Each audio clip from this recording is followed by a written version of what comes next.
ॐ केशवाय नमः। ॐ नारायणाय नमः।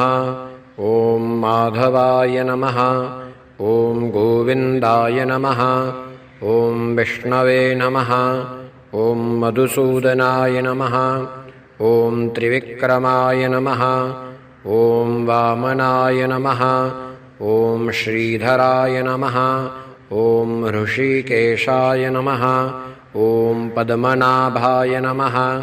ॐ दामोदराय नमः। ॐ सङ्कर्षणाय नमः। ॐ वासुदेवाय नमः। ॐ प्रद्युम्नाय नमः। ॐ अनिरुद्धाय नमः। ॐ पुरुषोत्तमाय नमः। ॐ अधोक्षजाय नमः। ॐ नारसिंहाय नमः।